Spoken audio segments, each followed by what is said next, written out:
l'égide du ministère ivoirien du Commerce, de l'Artisanat et de la promotion des PME, la Chambre de commerce et d'industrie de Côte d'Ivoire, en partenariat avec le Centre Commerce International ITC, a organisé le vendredi 10 avril 2015 un atelier de sensibilisation et de formation sur les mesures non tarifaires et le mécanisme d'alerte aux obstacles au commerce.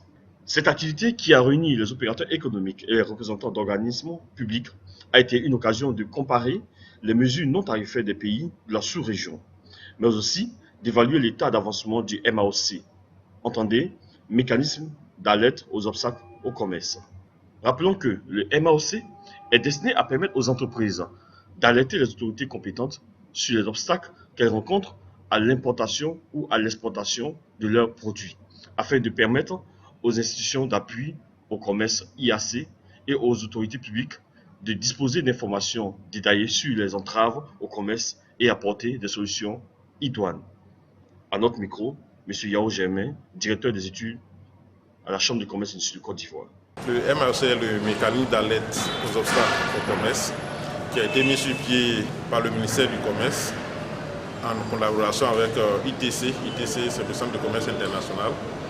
Et ce projet vise à corriger les difficultés que rencontrent les opérateurs économiques lors de leurs opérations d'importation et d'exportation.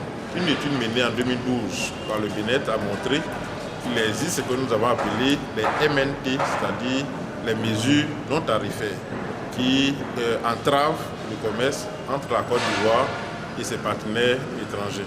Et ce mécanisme a été donc mis sur place qui comprend une plateforme. Et c'est une plateforme électronique qui permet aux opérateurs économiques qui sont confrontés à des difficultés quelconques d'y aller et de poster cette difficulté-là. Et derrière cette plateforme existe donc un comité national de suivi des obstacles au commerce, présidé par le ministère du Commerce, de prendre en charge cet obstacle-là, d'adresser la question à l'administration publique concernée par cette entrave-là et qui est résolue de cette façon. Voici à peu près le mécanisme d'alerte des obstacles au commerce. Naturellement, la mission de la Chambre de commerce est d'œuvrer à ce que les opérateurs économiques puissent exercer les activités dans de meilleures conditions. Et c'est dans ce sens donc que nous faisons l'effort de faire connaître ce dispositif aux opérateurs économiques afin qu'ils puissent l'utiliser pour les opérations au cas où ils rencontraient des difficultés. Nous l'avons fait il y a de cela quelques mois. Nous le faisons aujourd'hui à Abidjan.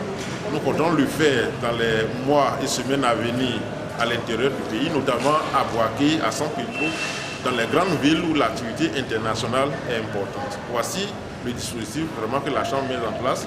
Et je voudrais encore une fois de plus inviter les opérateurs économiques à s'approprier ce dispositif et à reporter réellement les obstacles au commerce qu'ils rencontrent lors de leurs activités d'importation ou d'exportation.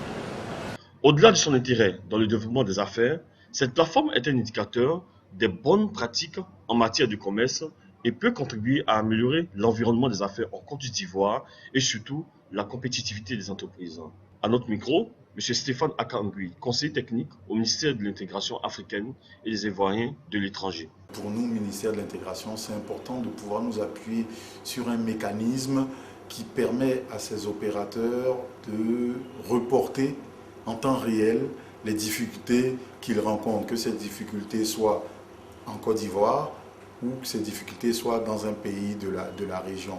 Et je compte bien, j'espère bien que l'opérationnalisation de la plateforme derrière le mécanisme d'alerte au commerce va pouvoir produire des rapports régulièrement sur les obstacles rencontrés dans les différents pays, de telle sorte que nous, lorsque nous allons nous rendre dans ces pays, nous avons des bases réelles, des faits tangibles, je dirais des obstacles qui sont reprochés à ces pays-là et engager la discussion soit avec notre homologue de l'intégration africaine, soit avec le ministère du Commerce de ce pays ou le ministère des Affaires étrangères pour lever ces obstacles-là. Donc je pense que c'est un outil complémentaire, ce n'est pas le seul, c'est un outil complémentaire à d'autres dispositifs, mais qui est extrêmement important, en tout cas qui peut faciliter le travail du ministère de l'Intégration et faire en sorte que les opérateurs économiques bénéficient réellement de ce marché commun de 300 millions de consommateurs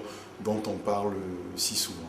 L'atelier de sensibilisation et de formation sur les mesures non tarifaires et le avancé a pris fin en fin d'après-midi.